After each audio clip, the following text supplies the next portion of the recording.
Boa noite, pessoal. Então vamos começar dar início aí, porque a gente tem algumas coisas para nós falarmos aqui hoje, que senão a gente não consegue terminar a aula, tá?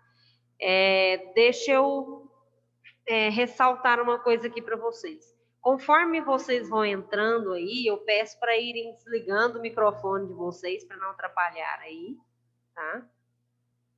E na aula passada nós comentamos sobre a parte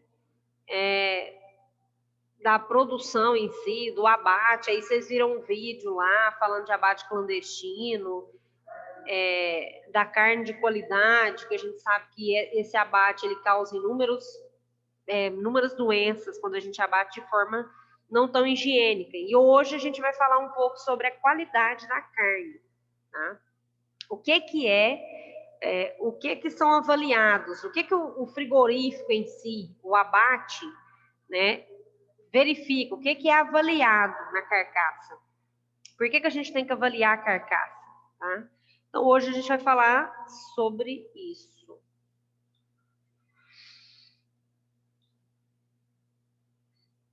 Gente, se caso parar aí ou parar de funcionar, vocês não conseguirem ver alguma coisa, vocês me avisem aí, ou manda mensagem no zap aqui, tá? Então vamos lá, hoje nós vamos falar um pouco sobre classificação e tipificação de carcaça. O que é isso? São as formas que a gente tem de avaliar a carcaça de bovinos, tá? Então, por que a gente classifica e tipifica a carcaça, tá? Para avaliar a qualidade da carcaça, primeira coisa, tá? E oferecer diferentes tipos de carcaça. O que significa isso? Eu consigo ter animais que têm o melhor rendimento de carcaça e animais que têm o melhor rendimento de carcaça. Então, a gente consegue verificar isso lá no frigorífico por meio dessas avaliações, tá? Outra característica que nós temos, as características quantitativas e qualitativas. O que significa isso? Quantitativas, a quantidade de arrobas, o quanto aquela carcaça rende, o quanto que aquele animal foi abatido. Aquele animal foi abatido com 17, 18 arrobas, 21 arrobas. E a qualidade dessa carne?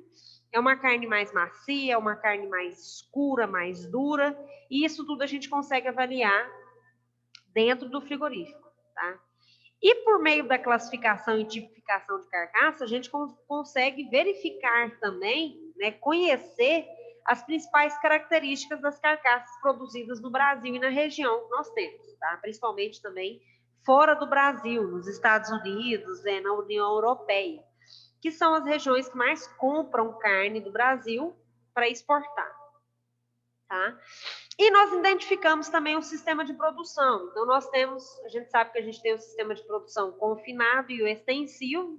Então, tem uma grande diferença da carcaça do animal confinado com o animal extensivo. Isso aí vocês já sabem, né? Lógico que o animal confinado, ele tem um melhor acabamento de carcaça quando comparado com o animal que é criado a pasto, solto. Tá? E o genótipo dos animais também influencia diretamente sobre a característica de carcaça. Então, o que é o genótipo do animal? A raça. Tá? Então, nós sabemos que, por exemplo, nós temos aí um Aberdeen Angus, um Senepol, o Charolais, que são raças extremamente musculosas. Quando a gente compara com o Nelore, por exemplo, é um animal que já é mais comprido, mais longo, e um animal que demora mais o acabamento. Então, ele tem menor proporção de músculo, de carne, do que um animal, por exemplo, Aberdeen Angus, que tem muito mais produção de carne. Tá? Então, a raça influencia. Essa forma de avaliação de carcaça e tipificação, ela é um método rápido, barato e não destrutivo. Então, eu não destruo a carcaça, tá? A carcaça ela é repartida em 2/4 e aí eu consigo avaliar essa carcaça. É um método subjetivo, ou seja, o veterinário que está lá fazendo a inspeção, ele faz a avaliação dessa carcaça. Então, com o passar do tempo, aquela pessoa vai adquirindo experiência avaliando aquela carcaça. E aí ela consegue ter essa experiência e consegue verificar se aquela carcaça é uma carcaça de boa qualidade de carne, se aquela carcaça tem algum problema. Então, conforme o tempo de experiência, esse veterinário consegue identificar. e, consequentemente, são métodos objetivos. E o que significa isso? Então, a gente consegue avaliar por várias características, né? Espessura de gordura, consegue se verificar se essa carcaça ela foi uma carcaça que é comprometida por algum tipo de doença. Então, são vários os métodos que são utilizados dentro do frigorífico que consegue verificar essa carcaça. Não só dentro do frigorífico, tá? A gente também, quando abate uma carcaça, a gente tem que verificar também essas características para identificar se houve um bom rendimento na engorda daquele animal ou não. É uma forma também que o produtor tem de verificar se o trabalho de engorda dele foi positivo ou não. Então, uma pergunta aí para vocês prestarem bastante atenção, que também tem lá nas atividades. Quais são os fatores que afetam a composição de uma carcaça bovina? Então, a gente tem vários fatores que vão afetar. A raça, como a gente já falou, o peso desses animais, o tipo de alimentação que esse animal é submetido, tá? E se ele é um animal que está mantido no confinamento, animal que está mantido a pasto, então tudo isso influencia. Então, quais são as principais características que influenciam a carcaça? Nós temos aí o peso e a idade. Então, o peso e a idade do animal, a gente sabe que o animal mais pesado, né, ele tem uma melhor composição dos tecidos, as peças são maiores, a carne também pode vir a ser uma carne de boa qualidade, se tiver gordura entremeada. A idade do animal influencia, lógico, animais mais novos são animais de carcaça que têm uma qualidade de carne com mais maciez. O grau de acabamento ou a conformação, ou seja, aquela carne que é mais redondinha mesmo, o corte é bem arredondado. E o grau de acabamento, né, que é o que a gente chama de marmorização. Então, quanto maior, né, a quantidade de gordura entremeada na carne, melhor vai ser a maciez dessa carne. A raça também influencia, como a gente já comentou.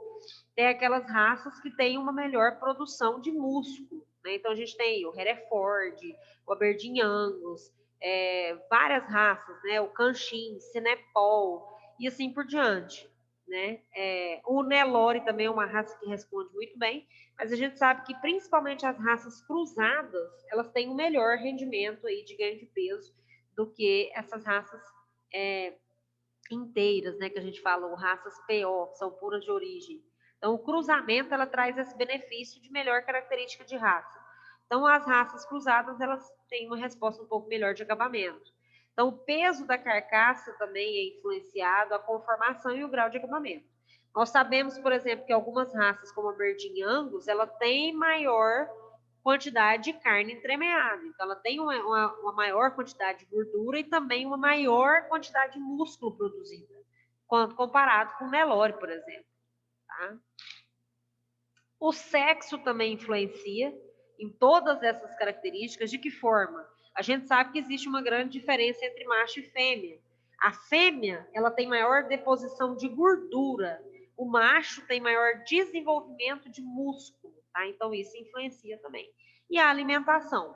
Lógico que o animal que é criado no confinamento, ele tem as suas exigências mais seguidas, né, mais estabelecidas. Então, ele consegue suprir melhor sua exigência quando comparado com o animal criado a pasto. Então, consequentemente, ele vai ter um melhor parâmetro de qualidade de carne quando comparado com o animal criado a pasto. O que a gente espera de uma carcaça bovina hoje?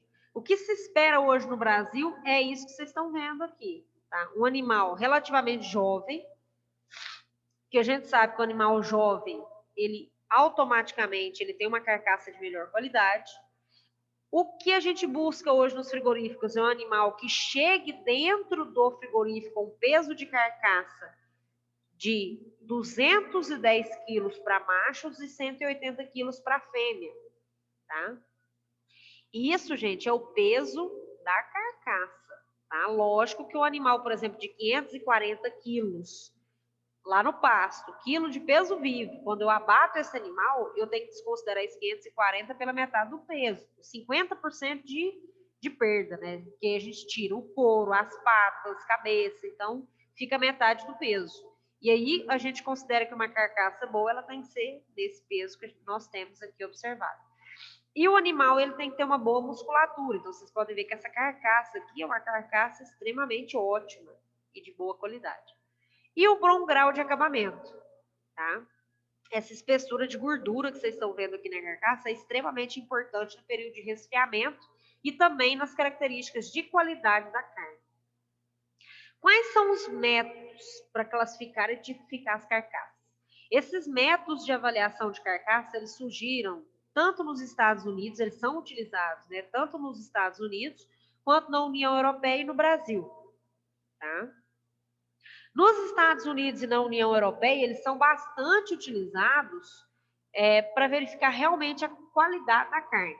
No Brasil, isso não é tão exigido. Hoje, nós temos uma maior exigência pelo MAPA, pelo Ministério da Agricultura, Pecuária e Abastecimento, para evitar a proliferação de doenças, tá? De salmonela, de Escherichia coli, tuberculose, várias outras doenças, tá? Mas no Brasil, há muitos anos atrás, não se utilizava a classificação e tipificação de carcaça, tá? Então, o que é essa classificação e a tipificação de carcaça?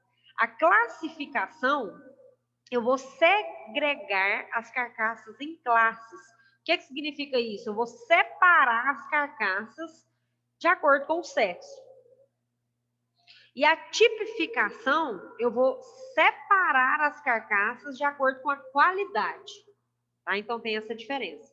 O Sistema Brasileiro de Classificação de Carcaça, ele é regularizado tanto pela portaria ministerial, né, que é publicado no Diário Oficial da União. Então, ou seja, a gente tem uma lei que exige que essas carcaças sejam verificadas e sejam avaliadas, além do Ministério da Agricultura, que tem a normativa número 9 de 2004, que também estabelece normas de avaliação da carcaça. Então, como que essa carcaça é avaliada?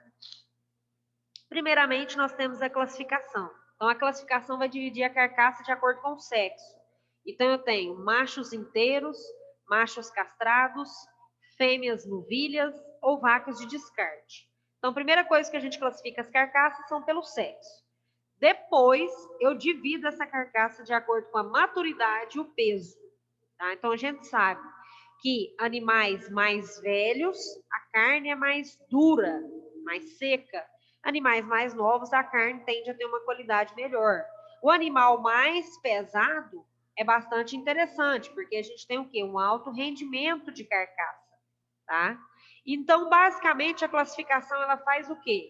Ela tenta agrupar esses animais com características semelhantes ou iguais. Então, a primeira classificação que se faz lá dentro do frigorífico é separar macho e fêmea.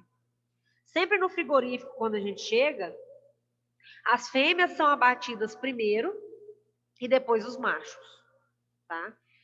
Geralmente porque a fêmea ela tem um maior teor de gordura mesmo, tá? Então, elas são geralmente um pouco mais pesadas do que os machos. Então, os machos sempre ficam por último. Então, aí já se separa de acordo com isso. E aí vai separando de acordo com a maturidade. No Brasil, se a gente chegar lá no matadouro aqui de Verde, não tem isso, não. Tá? É primeiro fêmea, depois macho. Mas eles não vão verificar aquele animal que é mais velho ou animal que é mais novo. Hã? E isso avalia também pelo Uber, tá? Então, mas aí, por exemplo, eles não verificam tanto maturidade, por exemplo, se aquele animal é velho, se aquele animal é novo. No frigorífico, eles não interessam isso em relação à qualidade da carne. Aqui no Brasil, não. Aqui no Brasil, eles avaliam o quê? Sanidade. Sanidade animal. Se aquela carcaça ela não é condenada, né? Se ela não tem nenhum problema sanitário. Mas o restante a gente não avalia. Agora, nos Estados Unidos, a gente tem o maior critério de avaliação. Então, aí, nos Estados Unidos, eles já verificam a maturidade e o peso, tá? Atualmente, no Brasil, eu estava até pesquisando hoje para ver, o único frigorífico que faz isso aí é a... Vamos lá, gente. Eu recebi uma mensagem de um aluno aqui e voou minha cabeça. Como é que é o nome do frigorífico lá? Dos frigoríficos mais caros que tem aí, gente, manda mensagem aí. Tem o Friboi, JBS, né? JBS. O de Goiânia aqui, a JBS de Goiânia já começou a fazer esse tipo de classificação de carcaça, tá? Então, vamos lá, pessoal. Ó, então, como que é feita essa classificação de separação de sexo? É igual o Rafael acabou de comentar aqui. Primeira coisa que eu vou saber é identificar a carcaça, o úbere do animal. Então, primeira coisa que eles verificam é a gordura do úbere, né? Para identificar se essa carcaça é de macho ou de fêmea. Então, identifica aí a gordura do úbere. Depois, eles verificam essa tuberosidade púbica, né? Que é a parte mais abaixo ali daquele osso do pubis, que é um osso que tem um formato mais desenvolvido, menos desenvolvido e um formato mais reto, quando comparado com o macho. Então, eles conseguem verificar a partir dessa tuberosidade púbica e também do músculo grácil. O que é esse músculo grácil? É a parte do popão ali do animal, tá? É um perfil mais oval. Então, aí é por isso que eu falo para vocês, é a experiência de quem está avaliando ali dentro do frigorífico, tá? Então, aí eles conseguem identificar que a carcaça é de fêmea e de macho. Mas principalmente pela gordura aqui na gordura do úbere. E aí consegue se identificar que é macho ou fêmea. Além disso, também, depois dessas características, logicamente, que tem um carimbo, né, que separa esse macho da fêmea. É. Outra característica que nós temos aqui, por exemplo, no macho, é uma característica que eles observam bastante, é a tuberosidade púbica. Então, no macho, ela é mais curvada. Por que é mais curvada? Porque no macho tem que ter uma maior quantidade de músculo ali no popão, tá? Então, eles conseguem identificar. Além disso, a gente tem aqui, ó, o ligamento suspensório do pênis. Então, aí sim eu consigo identificar que aquela carcaça é de macho, tá? A tipificação de carcaça, diferente da classificação, ela avalia a carcaça de acordo com as características que são cobertura de gordura e conformação, tá? Mas a tipificação também, ela separa algumas características aí de grau de marmoreio, tá? Então, como a gente estava falando aqui da classificação, a classificação ela separa por sexo, maturidade e peso. A tipificação, ela separa por cobertura de gordura e por conformação, que é aquela gordura entremeada, tá? Então, primeira coisa que é avaliada lá no frigorífico, assim que a carcaça chega, o peso. Então, eu vou classificar aquela carcaça, eu separo por peso. Geralmente, carcaças mais pesadas, o custo de produção é mais baixo. Então, a gente sabe que aquele produtor, ele teve o que isso significa? Que aquele produtor, ele teve uma alimentação mais rentável, ou seja, aquele tipo de dieta que ele utilizou foi mais positivo. Carcaças mais leves, o que indica? Que o custo de produção foi um pouco mais alto. Então, aquele sistema que aquela pessoa criou, aquele animal, teve um ponto negativo. Geralmente, as carcaças mais leves são carcaças de animais criados a pasto, tá? E aí eles classificam, primeira classificação de acordo com o peso. Então, essa classificação eles utilizam para avaliar desde a fazenda ao abate até o frigorífico. Então, a gente sabe que os cuidados lá na alimentação na fazenda, os cuidados também no transporte, no abate do animal e no frigorífico. Então, isso tudo, essa sequência aqui, influencia diretamente na qualidade da carcaça.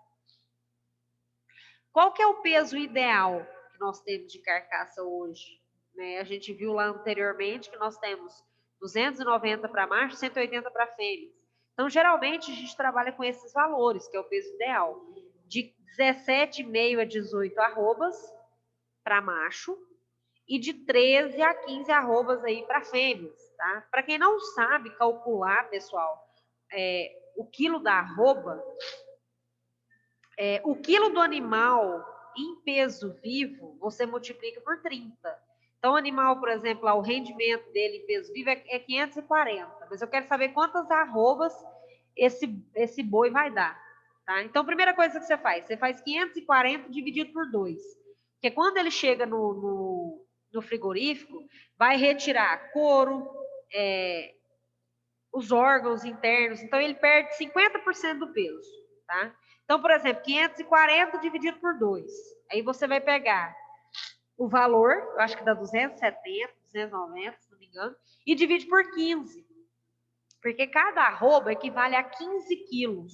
Então, eu quero saber quantos quilos o meu animal vai dar ali de arroba.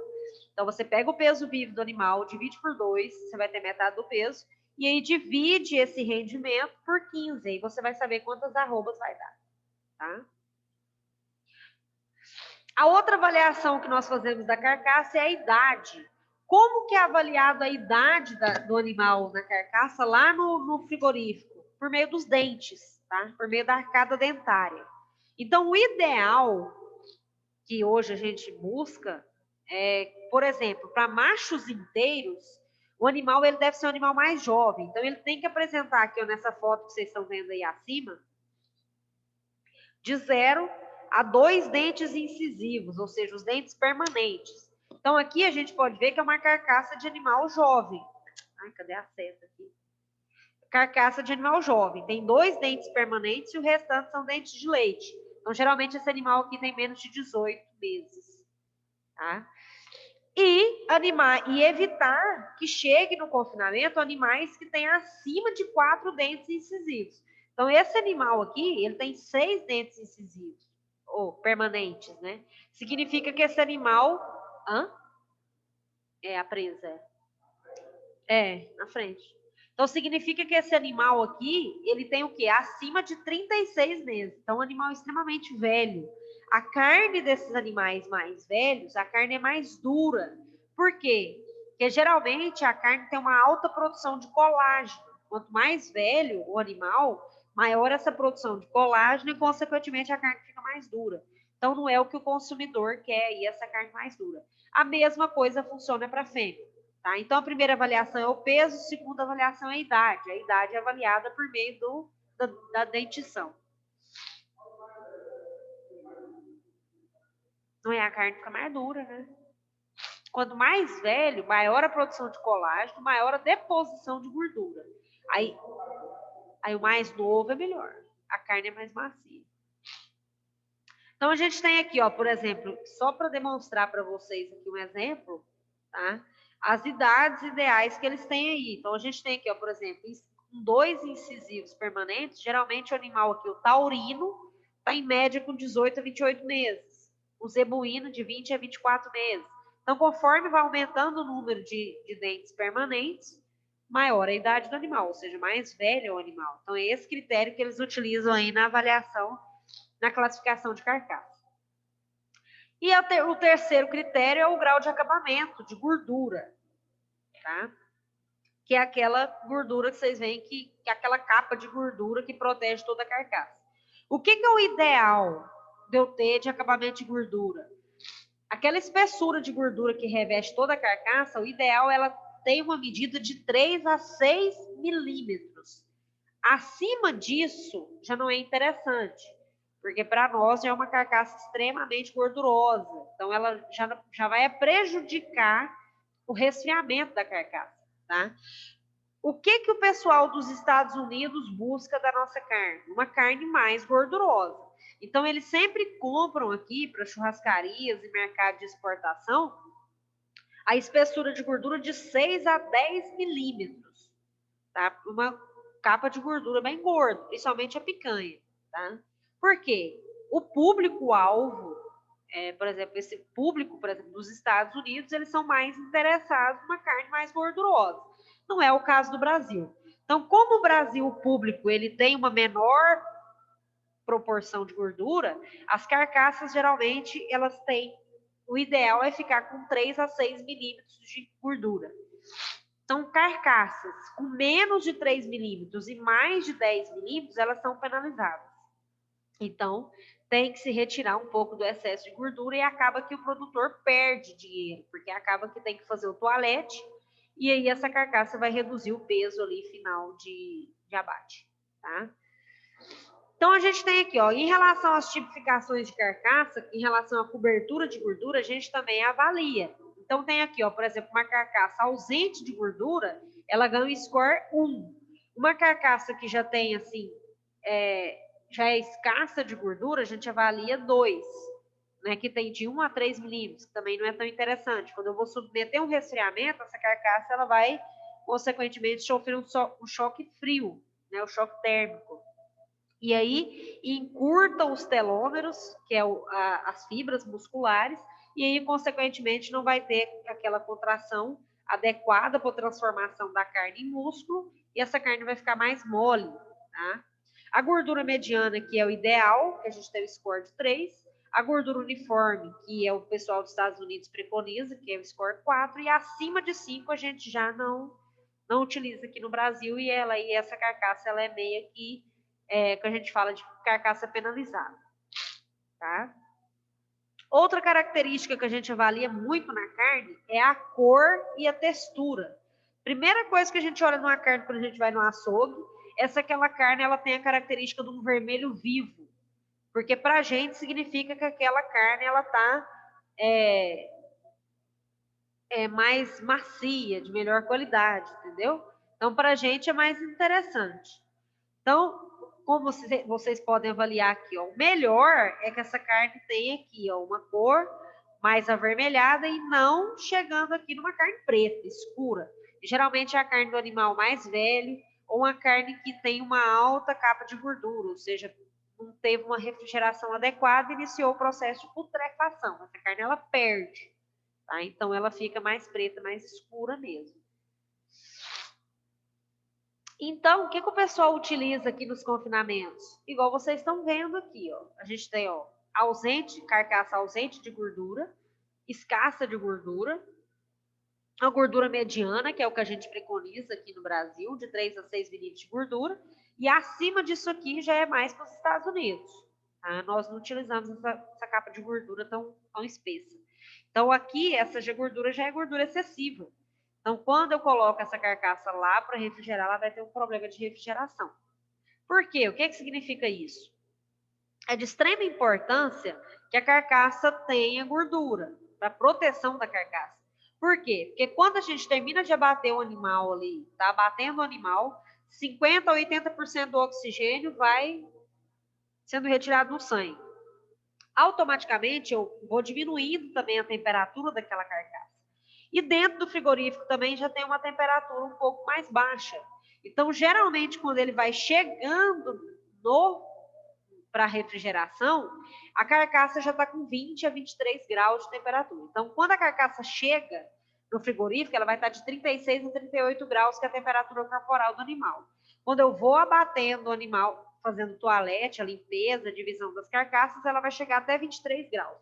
Quando eu coloco para resfriar, o resfriamento é de 0 a menos 1 grau.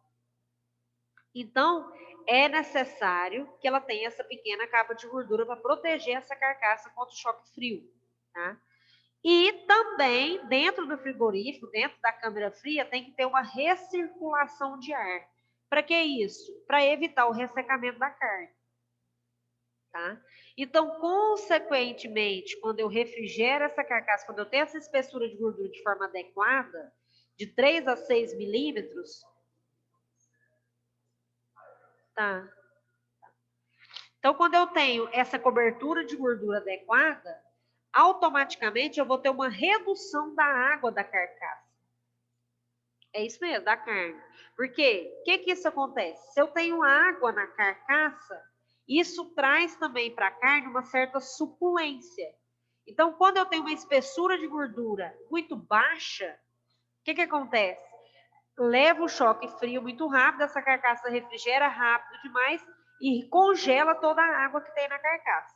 E isso faz com que essa carne tenha uma menor maciez, né? Que são as características que a gente fala de características organolépticas, ou seja, aquela carne que a gente gosta de comer, aquela carne suculenta. Tá? Outra avaliação que eles fazem é a avaliação de conformação. O que é essa conformação? É o que a gente fala de relação músculo-osso, tá? E também a gente considera mais para frente como marmorização. Então, o que é essa relação músculo-osso? É o que a gente avalia nas carcaças. É medido sempre no quarto traseiro do animal. Então, o que a gente verifica? Que é o de melhor qualidade para nós aqui no Brasil que a gente verifica. uma carcaça que seja de convexa a subconvexa, ou seja, que aparece a popa, né? O popão, que é o que é interessante para nós. Não uma carcaça côncava, reta, igual o bunda de japonês. Né? O bunda de japonês é reto, tem carne. Então, isso aqui não é interessante para nós. Tá? A mesma coisa que a subretilínea. Então, isso aqui significa o quê? Que a gente não tem tanta carne de qualidade que foi depositada nesse local. Aqui é o local onde tem maior deposição aqui da picanha, do colchão duro, colchão mole. Então, automaticamente são aquelas carnes que são mais valorizadas, tá? Então, automaticamente ela tem que ser nesse formato convexo e subconvexo. Carne do traseiro, isso mesmo. Nos Estados Unidos, na Europa, por exemplo, eles avaliam a carcaça em várias divisões. Então, a carcaça ela pode ser subdividida em 3, totalizando em 18 classes. Então, os Estados Unidos ele é bem mais criterioso do que o Brasil em relação a essas avaliações de carcaça. Outra avaliação que nós verificamos muito é a taxa de marmorização. O que é a marmorização? É isso que vocês estão vendo aí nessa foto. Gordura entremeada na carne. Tá? Então, nós temos assim, igual vocês podem ver na foto, nós temos avaliação de 1 a 5. O que o Brasil gosta de consumir? Aí, o cupim, que é mais gorduroso, né? Então, geralmente, aqui, esse corte que vocês estão vendo aqui, é o corte que a gente chama de longíssimos dorsi. É o lombo do animal, tá? É onde a gente mede aqui o acabamento, se o animal tá apto para o acabamento de carcaça, tá? Então, geralmente, é esse corte que a gente mede aqui, no dorso do animal, que chama longíssimos dorsi. Tá? Então, o que a gente avalia aqui? O que o brasileiro gosta? Esse nível 4 aqui, ó, gordura entremeada na carcaça. Do 4, o 5, o brasileiro já não come tanto, né? Mas, assim, o que a gente busca hoje, né? No Brasil, o pessoal já utiliza aqui esse nível de 3 a 4. Tá? Nos Estados Unidos, eles já gostam de 5 para 6. É uma carne bem entremeada. Tá? Então, a gente tem aqui ó, a medida, né? Por que a gente mede isso aqui? Essa taxa de marmorização é medida nessa área de olho de lombo. Nos Estados Unidos, que surgiu essa avaliação, que é a avaliação que a gente faz por meio de ultrassonografia. Então, quando a gente vê que o animal está bem pesado, mas eu quero ver se esse animal está com acabamento bom de carcaça. Então, a gente vê o milímetro aqui desse corte longíssimos dorsi, que é o que a gente chama de área de olho de lombo, tá? Então, a gente mede lá por meio de ultrassom entre a 12ª e a 13ª costela. Aí a gente tem esse corte que vocês estão vendo aqui. Tá? Quais são as medidas da carcaça que o pessoal dos Estados Unidos avalia? Comprimento de carcaça, a largura da carcaça, o comprimento da perna do animal, espessura de perímetro do colchão, ou seja, quanto mais colchão o animal tem, mais popão, é mais interessante para eles. Então, o que acontece? Para que os Estados Unidos e a Europa avaliam isso aqui? Pesquisa, tá? Avaliação usada somente na pesquisa. Para identificar se aquele sistema de criação que está sendo feito no Brasil está tendo bons resultados. E aí sim eles exportam a nossa carne, tá?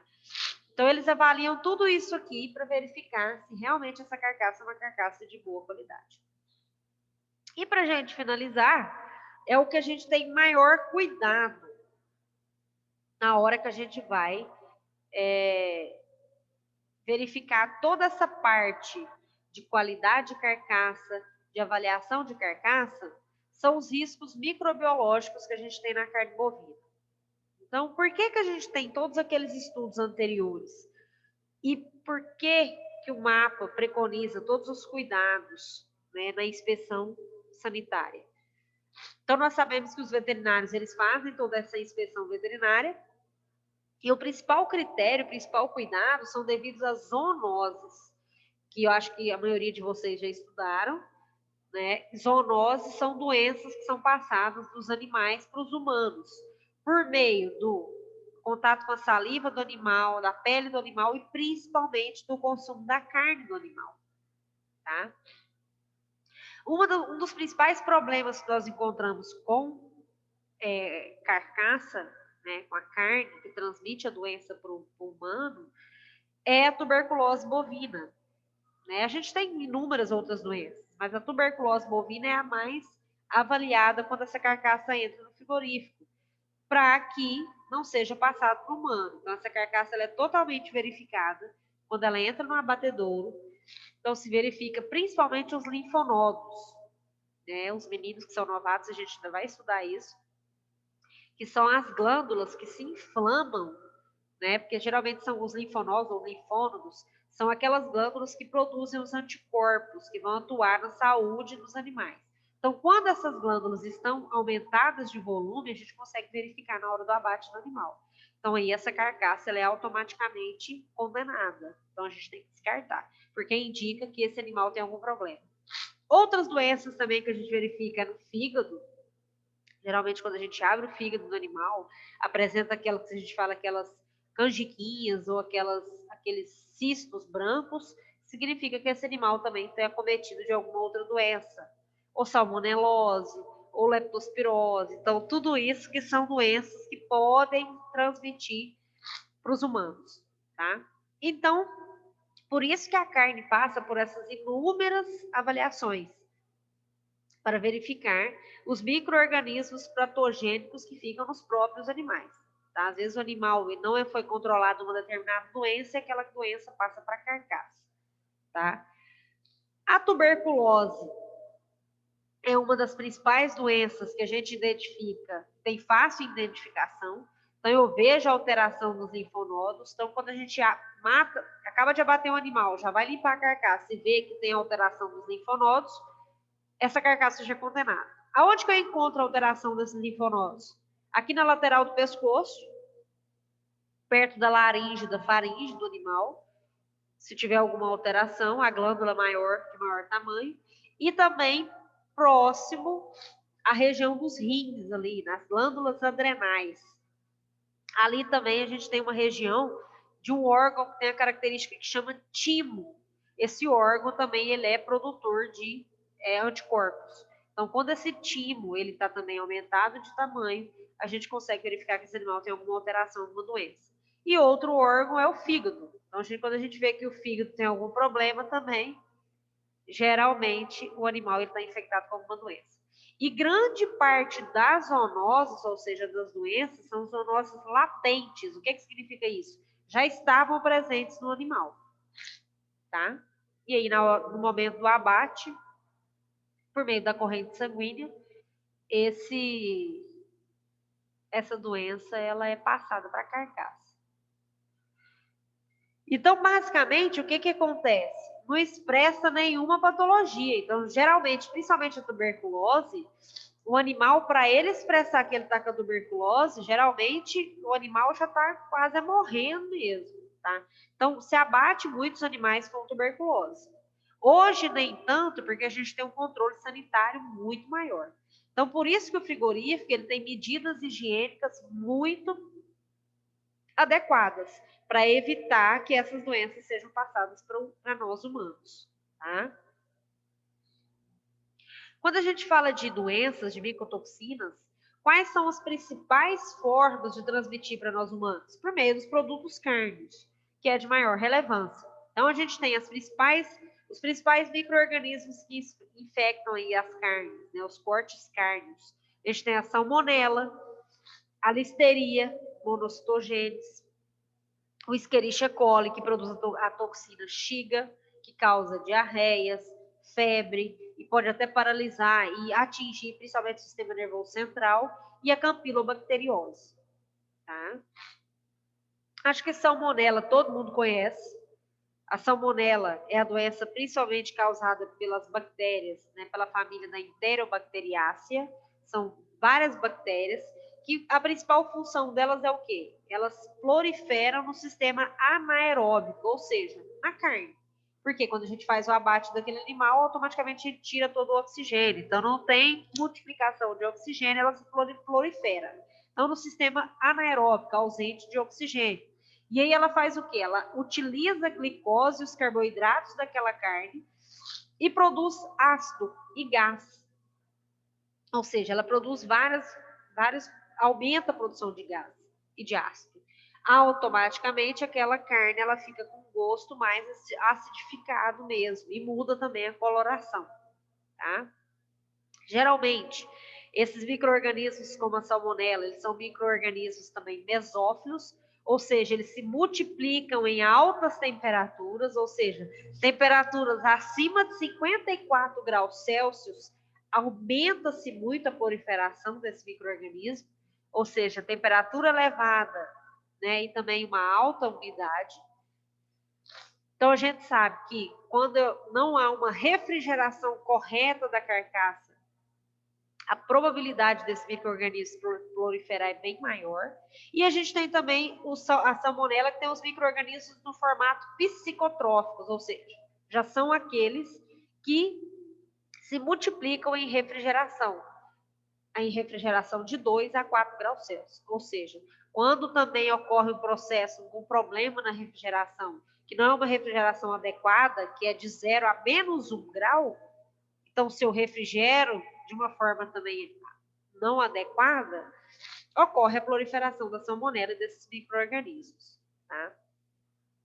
A salmonela é um dos principais micro-organismos, né, que ele é dos micro-organismos mais resistentes, de 10 a 20 vezes mais resistente ao calor. Então, por mais que a gente vá lá e cozinhe a carne, ou frita a carne, ou assa a carne, ela vai estar presente ali naquela carne. Tá? Então, o que acontece? A gente fala muito isso, né? Ah, a carne ficou fora da geladeira ali, não tem nada não, põe no fogo, você queima ali, você frita ela, mata os micro-organismos, tudo. Então, a gente pode ver que essa salmonela, ela não morre, ela fica lá na carcaça, tá? Na carne, tá? Eu tenho que aprender demais isso aqui, porque eu estou dando aula para vocês de carne, eu sei que isso aqui é o certo a se fazer, ter uma carcaça, abater de forma correta, a gente ter uma higiene, um sistema de higiene extremamente rigoroso no frigorífico para evitar problema de contaminação, e é proibido consumir carne mal cozida. Mas que jeito que a gente gosta de comer churrasco? Mal passado. A fonte de contaminação é enorme. Eu adoro comer uma carne pingando sangue. Quer dizer, pingando é massa ali, né? Porque o sangue já não tem. Então, pingando vermelho mesmo. Por quê? Porque eu gosto de comer, mas eu não sei que eu tenho que passar para vocês que isso é proibido. Tá? Por quê? Porque há uma alta proliferação de micro-organismos. Tá? Outra coisa, além desses micro-organismos estarem se proliferando em altas temperaturas, a gente tem também o desenvolvimento deles em pH de 6,5 a 7. O que isso significa? Que a carne ela pode estar no pH ali de neutro a básico. Ele vai proliferar da mesma forma. Tá? Principalmente quando essa carne está sendo transformada de músculo em carne, durante o processo de rigor mortis, que a gente vai ver mais para frente o que isso significa. Então, quando tem a produção, essa transformação da carne em músculo, essa bactéria é aí que ela se prolifera ainda mais. Tá? No entanto, quando a gente tem um controle melhor de refrigeração, a gente consegue manter o pH de forma correta, eu tenho uma alta concentração de sais. E aí, consequentemente, eu diminuo o desenvolvimento desses micro-organismos. Tá? Por que a gente tem que ter um alto cuidado na sanidade dos animais e chegando até o frigorífico, a higienização do frigorífico? Principalmente porque a salmonela hoje é um dos principais micro-organismos que apresenta vários sorovários, ou seja, ela apresenta várias formas de micro-organismos, então ela é dificilmente controlada. Então, o que significa isso? A salmonela ela é dividida em salmonela TIF, salmonela paratif A, salmonela paratif C, que é aquela que infecta somente os humanos, que é transmitida por meio do consumo da carne. Então, ela causa aí a febre tifoide, paratifoides, são as doenças mais graves, né, que causam mais enfermidades, tá? Que pode levar até a morte. E a salmonela, ela infecta todos os animais, desde as aves, os bovinos, equinos, ovinos e suínos. Ela vai se desenvolver em todas as espécies. Como que o animal se contamina com salmonela?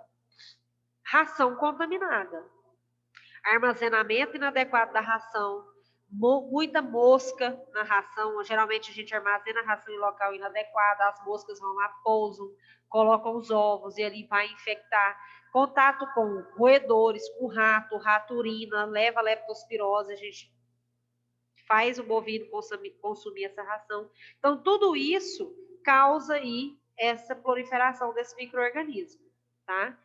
E uma das principais características desses vírus, né, desses micro-organismos, eles não têm preferência no hospedeiro. Ele vai infectar o humano, o animal e principalmente o alimento contaminado que é passado desse animal que está contaminado, tá? Outra coisa, a salmonela ela vai atuar tanto na febre tifoide, os sintomas mais graves, e aí ela vai contaminar a água, o alimento, e o humano vai contaminar o ambiente por meio das fezes contaminadas, e a febre entérica, que são sintomas já um pouco mais brandos, mas aí são por meio dos alimentos contaminados, o humano vai ingerir essa carne contaminada, mas ele também pode contaminar o local, principalmente aquelas pessoas que têm a mania, né, de fazer a cagada caipira. Então, geralmente vai no mato e aí contamina o solo, contamina as hortaliças e aí é um ciclo vicioso, né? E todas essas doenças, a salmonela, ela pode causar febre, diarreia, náuseas, vômitos e dores abdominais. Então, por que a salmonela é extremamente infectante? Porque o que acontece aqui? Ela causa a febre tifoide e a febre entérica. Então, por que esses sintomas são bem graves e pode causar até a morte do humano consumindo a carne contaminada? E principalmente, pessoal, vários casos de problema no sistema nervoso central. Então, isso é devido principalmente ao quê? Porque o nosso corpo, ele tem a produção de anticorpos. Então, geralmente, quando a bactéria entra no nosso corpo, algum micro-organismo, o que aquele anticorpo ele vai fazer? Ele vai englobar, ele vai fagocitar aquela bactéria ou aquele micro-organismo. E aí vai começar a reagir atuar contra aquele micro-organismo, aquela bactéria. E aí tem o macrófago, que é o que engloba essa bactéria para tentar atuar ela, para inativar ela. Só que o que a salmonela faz? A salmonela ela se prolifera dentro do anticorpo, dentro desse macrófago. E aí ela consegue romper esse macrófago e consegue contaminar toda a célula. Por isso que ele é extremamente grave a infecção, tá? A listeria monocitogênese é outra forma também que na carne contaminada vai contaminar o homem, tá? O que infecta o animal é a listeria Ivanov, que afeta os animais. De que forma que o animal também consegue se contaminar? Por meio de alimentos infectados, por meio do solo, da pastagem contaminada, por meio desse micro-organismo, tá? E aí a gente tem a listeriose, que é as mais severas infecções de origem alimentar. Então, as carcaças, ou seja, alimentos processados mal refrigerados, vai haver a proliferação desse micro-organismo. E o que ele causa no humano? Aborto, problema neurológico, disfunções gastrointestinais, meningite e encefalite, ou seja, graves problemas de saúde.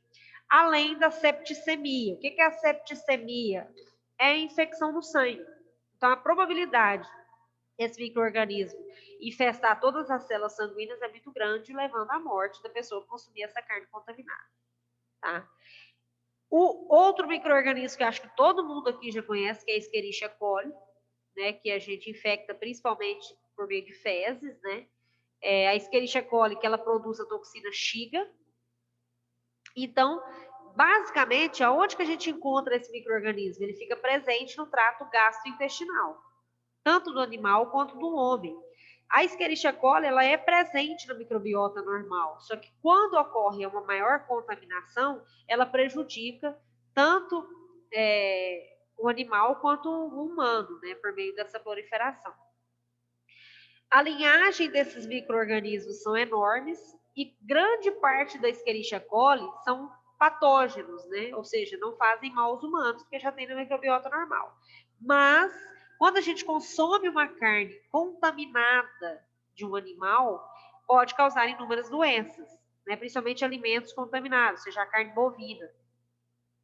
Então, o que ela causa no ser humano? Diarreias severas, diarreias sanguinolentas, que aí dificilmente, apenas com vários exames, a gente consegue identificar, né? Então, isso causa inúmeros problemas sanitários nos humanos, tá?